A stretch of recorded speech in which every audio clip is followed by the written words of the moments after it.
ఏం చేస్తున్నారు? మట్టి తీస్తున్నారా?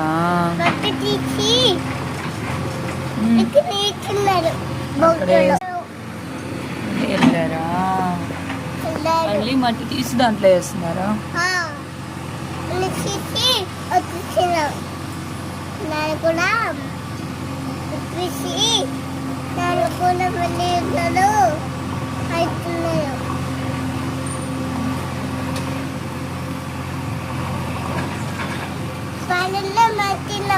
మళ్ళీ చాలా ఉందా మట్టి?